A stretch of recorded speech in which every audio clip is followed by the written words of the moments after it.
لنا ہیبا کر ہمیں من ازواجنا ہماری بیویوں سے وذریاتنا اور ہماری اولادوں سے قرۃ اعین ٹھنڈک آنکھوں کی وجعلنا اور کر ہمیں للمتقین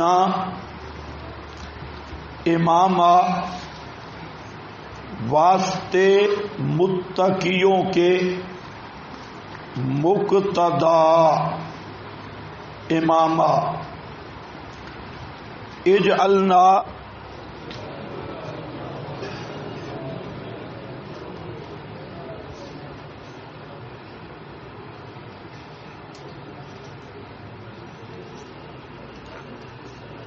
للمتقین اماما، اس کے دو معنی ہیں۔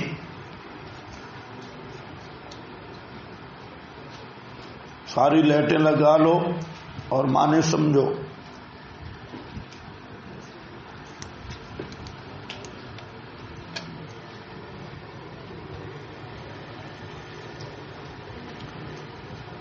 ایک معنی ہے وجعلنا تابعین للمتقین اماما، کر ہمیں تابع دار واسطے متقیوں کے حال کونہم اماما، حال ہونا متقیوں کا کہ وہ امام ہیں۔ تو اس معنی پر مطلب یہ ہوگا کہ ہمیں متقی اماموں کا تابع دار بنا، وجعلنا تابعین للمتقین اماما، بنا ہمیں تابع واسطے متقیوں کے اس حال میں کہ وہ متقی امام ہیں۔ ایک معنی، اس معنی کے لحاظ سے اس دعا کا حاصل یہ ہوگا کہ ہمیں غیر مقلد نہ بنانا، ہمیں متقی اماموں کا تابع دار بنانا، غیر مقلد نہ بنانا۔ عباد الرحمن یہی دعا کرتے ہیں کہ ہمیں شتر بے مہار نہ بنانا، مادر پدر آزاد نہ بنانا، بلکہ وجعلنا تابعین للمتقین اماما۔ ایک معنی آپ کے پاس لکھا ہے واجعل المتقین لنا اماما، قرطبی۔ یہ یہی معنی ہے جو میں نے کیا تابعین مقدر نکال کر، کہ کر دے ہمیں تابع واسطے متقیوں کے حال کونہم اماما، حال ہونا متقیوں کا کہ وہ امام ہیں۔ دوسرا معنی وجعلنا، کر ہمیں واسطے نیک لوگوں کے مقتدا، ہمیں نیک لوگوں کا مقتدا بنا، یقتدا بنا فی الخیر، از ابن عباس، کہ ہماری خیر کے کاموں میں اتباع کی جائے، نیکی کے کاموں میں اتباع کی جائے، یعنی ہمیں ایسا درجہ عطا کر دے کہ ہم امت کے رہنما بن جائیں اور نیک اور پرہیزگار لوگ ہمارے مشن کو لے کے دنیا میں پھیلائیں، ہمارے دعوت کو لے کر دنیا میں پھیلائیں. یہ دوسرا معنی ہے اسی کا. دونوں صورتوں میں غیر مقلدیت کا رد ہے.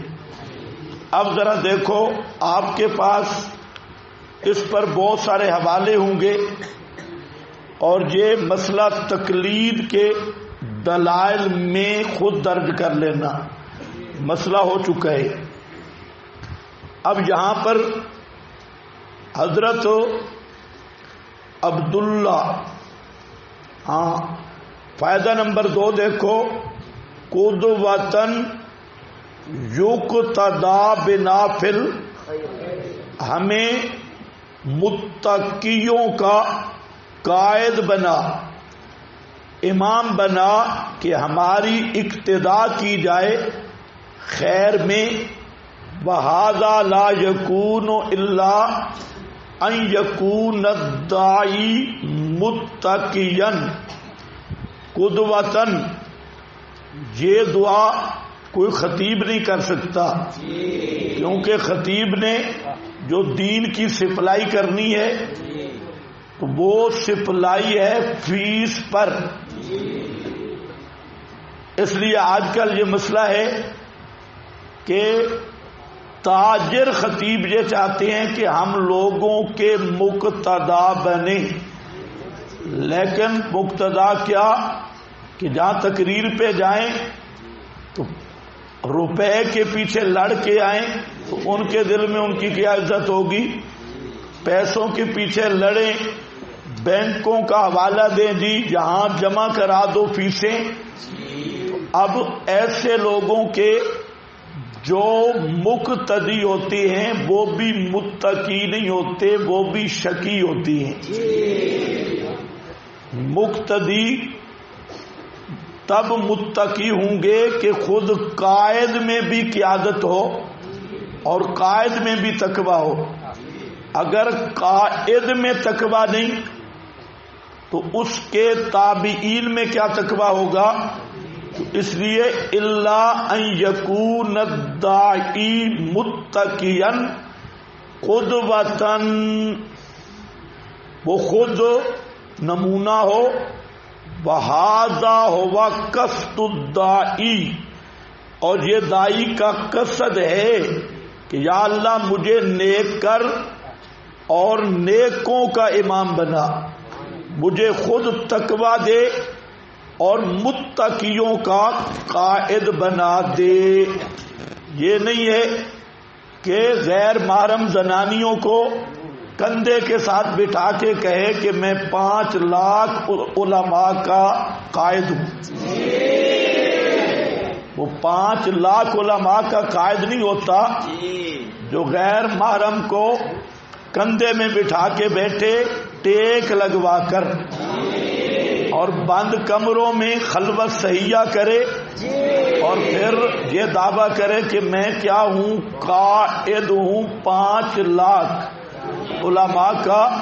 تو ایسا نہیں ہوتا. یہ تب ہوگا کہ ھذا لا یکون الا ان یکون الداعی متقیا قدوۃً وَھذا ھو قصد الداعی. قرطبی. آگے ذرا حوالہ دیکھنا. حضرت عبداللہ ابن عمر رضی اللہ تعالی عنہ فرماتے ہیں کہ حضرت عمر بن خطاب رضی اللہ تعالی عنہ نے دیکھا طلحہ بن عبید اللہ، ان پر دیکھا رنگا ہوا کپڑا، وہو محرم، اس حال میں کہ وہ محرم تھے.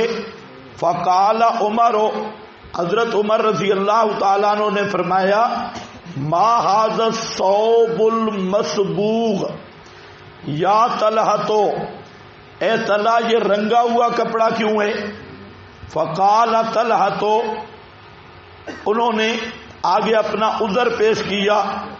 فقال عمر، حضرت عمر نے فرمایا انکم ایھا الرات، اے لوگو تم ہو ائمۃ یقتدی بکم الناس، تم امام ہو اور لوگ تمہاری اتباع کرتے ہیں.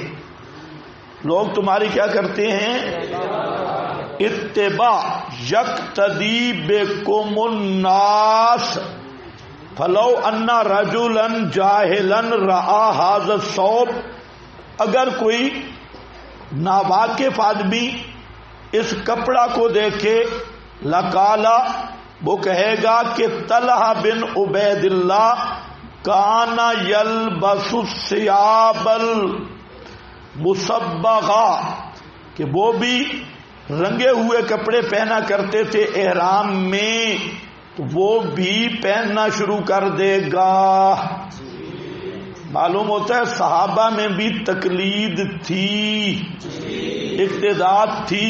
وہ دلیل نہیں پوچھے گا بلکہ وہ بھی یہ کپڑا پہننا شروع کر دے گا.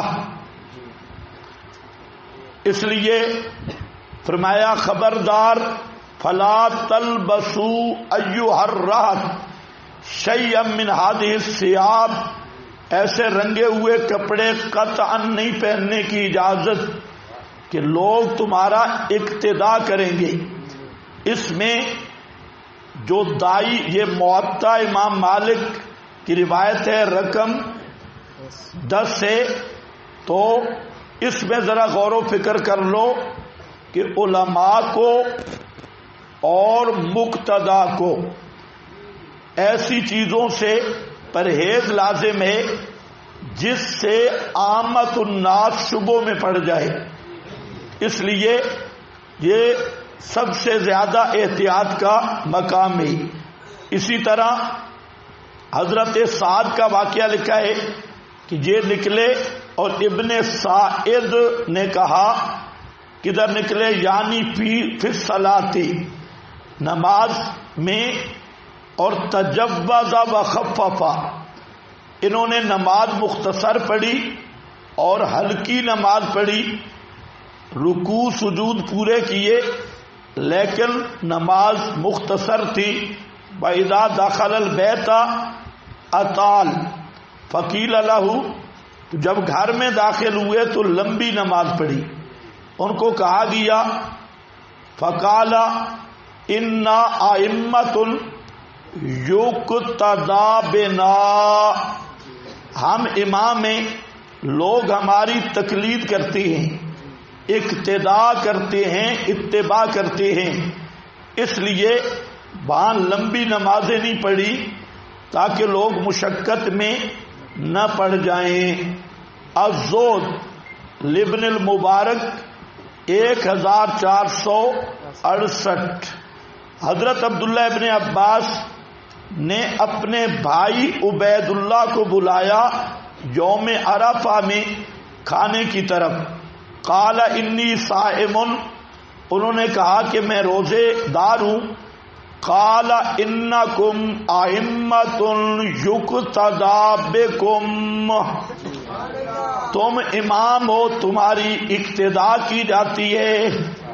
قد رأیت رسول اللہ صلی اللہ علیہ وسلم، میں نے نبی پاک علیہ السلام کو دیکھا، آپ نے برتن منگوایا اسی دن، فشربا، آپ نے پانی پیا، یعنی آپ نے روزہ نہیں رکھا. اور تم روزے سے ہو، تم ائمہ ہو، لوگ تمہاری کیا کرتے ہیں؟ اقتداء کرتے ہیں. اور جہاں ذرا سوچ لو، مطالبہ دلیل پر یہ اقتداء ہو رہی ہے، یعنی لوگ تمہیں دیکھ کر تمہاری اتباع میں روزہ رکھنا شروع کر دیں گے، انہوں نے پوچھنا نہیں ہے. اور یہ صحابہ کا زمانہ ہے، ذرا خیال کرنا. آگے قال ابو عبید وما ھذا کلہ انہ قد تساہل فی الدخول فی ارض الخراج ائمۃ یقتدی بہم ولم یشترطوا انوۃا ولا صلحا منہم من الصحابہ. حضرت عبداللہ ابن مسعود اور ومن التابعین محمد بن سیرین اور عمر بن عبید اور وکان ذالک رأی سفیان فیما یحکی عنہ، تو یہ پوری عبارت جہاں نہیں آئی الاموال لابن زنجبہ کی، اس میں بھی ہمارا مقصد کہ خراجی زمین پر بھی ایسی چیزیں نہ لگاؤ کہ تم ہو امام اور لوگ تمہاری اقتداء کرنے والے ہیں، تو اس لیے احتیاط سے کام لو۔ اس کے بعد ہیں فضیل بن عیاض، انہوں نے دیکھا قوم من اصحاب الحدیث، اصحاب الحدیث سے مراد میں نے بتایا ہے محدثین، یمزحون و یضحکون، وہ آپس میں مزاح کر رہے تھے اور ذرا ضرورت سے زائد ہنسی مزاح کر رہے تھے۔ فناداہم، انہوں نے ان کو آواز دی، فرمایا مہلن یا ورثۃ الانبیاء، مہلن یا ورثۃ الانبیاء، ٹھہر جاؤ اے انبیاء کے وارثو، مہلن ثلاثن، 3 دفعہ فرمایا، انکم ائمۃ یقتدی بکم، تم امام ہو، تمہاری اقتداء کی جاتی ہے۔ ہلیۃ الاولیاء جلد 8 صفحہ 100، کچھ سمجھ گئے میری بات؟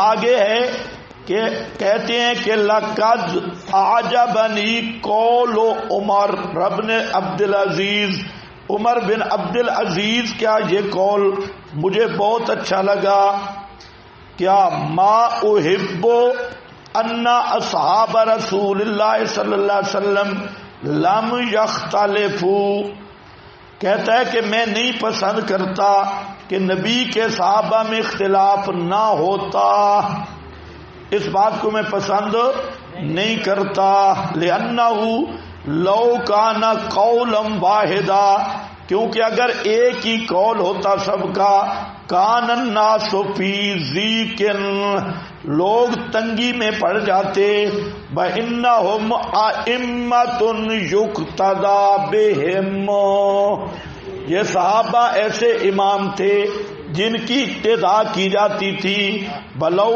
أَخَذَ رَجُلٌ بِقَوْلِ أَحَدِهِمْ كَانَ فِي سَاعَةٍ، اب کسی ایک صحابی کے قول پہ بھی جو عمل کرتا ہے اس کے لیے گنجائش ہے۔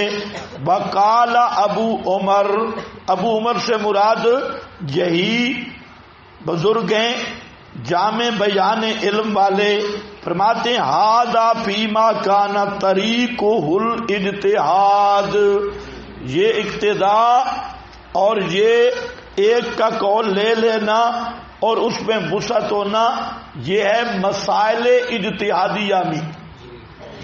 کون سے مسائل میں ہے؟ مسائل اجتہادیہ میں، ان میں اللہ تعالی نے وسعت رکھ دی ہے۔ بس یہ ختم ہو گیا، یہ حاشیہ ضروری تھا۔ اب ذرا دیکھو، ترجمہ کرو اور اپنے سبق پہ ہو۔ اولئک یجزون الغرفۃ، یہی لوگ ہیں بدلہ دیے جائیں گے، الغرفۃ مراد جنت، بما صبروا، بسبب ان کے ڈٹے رہنے کے، اور پہنچائے جائیں گے، یلقون کا معنی پہنچائے جائیں گے اس غرفہ جنت میں، تحیۃ و سلاما، دعا اور سلام، یا تحیۃً تحفہ اور سلام، خالدین فیہا، ہمیشہ رہنے والے اس غرفہ اس جنت میں، حسنت مستقرہ، یہ ساعت مستقرہ پیچھے گزرے، بہت ہی خوب جگہ ہے مستقر رہنے کی، بمقامہ اور ٹھہرنے کی۔ قل، یہ آج تھوڑی سی مشکل ہے، قل ما یعبأ بکم ربی، یہ با جو ہے بکم کی، یہ تعدیت کی با ہے، لکھا ہے آپ کے پاس، قل ما یعبأ بکم یہ با ہے تعدیت کی، اور ربی یہ فاعل ہے فعل ما یعبأ کا، ربی لولا دعاؤکم مصدر مضاف ہے، لولا دعاؤکم، اور اس کی جزا مقدر ہے لعذبکم، پھر کہہ رہا ہوں بکم کی بات تعدیہ کی ہے، اور ربی یعبأ فعل کا فاعل ہے، اور دعاءکم مفعول کی طرح مضاف ہے۔ تو اب معنی کیا ہوگا کہ فرما دیجئے نہیں پرواہ کرتا میرا رب تمہاری، اگر نہ ہوتا بلانا میرا تم کو، لعذبنا تو یا لعذبکم تو اللہ تم کو عذاب دیتا، تو اب بلانا پورا ہو گیا، عذاب کا انتظار کرو، فسوف یکون لزاما تو عذاب چمٹ جاتا، ان قریب چمٹے گا، اور لعذبکم یہ جزا جہاں پر مقدر ہے، تو معنی کیا ہوگا ما یعبأ بکم ربی، لولا کا جواب میں نے بتایا لا عذبکم، معنی یہ ہے ما یصنع بکم ربی لولا، یہ پہلا معنی ہو گیا کہ پہلا معنی کیا کیا میں نے کہ اگر نہ ہوتا، فرما دیجئے نہیں پرواہ کرتا رب میرا تمہاری، اگر نہ ہوتا بلانا میرا تمہیں تو اللہ تمہیں عذاب دے دیتا، اب بلانا پورا ہو گیا، عذاب کا انتظار کرو، وہ ان قریب چمٹنے والا ہے۔ اور دوسرا معنی آپ کے پاس لکھا ہے ما یعبأ بکم ما یصنع بعذابکم، اللہ کیا کرے گا، نہیں پرواہ اللہ کو کہ تمہیں عذاب دے، لولا دعاؤکم معہ آلہۃ، اگر تم اللہ کے سوا دوسرے الہوں کو نہ پکارتے تو اللہ نے تمہیں عذاب دے کے کیا کرنا تھا۔ اللہ جو تمہیں عذاب دے رہا ہے اس وجہ سے دے رہا ہے کہ تم یا علی مشکل کشا کے نعرے لگاتی ہو اور غیروں کو پکارتے ہو، سمجھ گئے۔ دوسرا معنی یہ ہے قل ما یعبأ بکم ربی لولا دعاؤکم، تو کیا معنی ما یعبأ کا ما یصنع بکم ربی بعذابکم لولا دعاؤکم معہ آلہۃ، ابو سعود کا حوالہ ہے اگر تم اس کے ساتھ دوسروں کو نہ پکارتے تو اللہ تمہیں عذاب نہ دیتا، تم چونکہ مشرک ہو اور پکارتے ہو توحید کو جھٹلا چکے ہو، فسوف یکون، پس ان قریب وہ عذاب تمہیں چمٹنے والا ہے۔ اور ایک تیسرا معنی بھی ہے، اور وہ معنی کیا کہ ما یصنع بکم ربی لولا دعاؤہ ایاکم الی التوحید فقد کذبتم، اللہ نے تمہیں کیا کرنا تھا، اگر اللہ نے تمہیں توحید کی طرف بلانا نہ ہوتا اور تم توحید کو جھٹلا چکے ہو، اب دعوت پہنچ چکی ہے، عذاب لازم ہے، عذاب آئے گا، فسوف یکون لزاما۔ اب ذرا خیال کرو، بسم اللہ الرحمن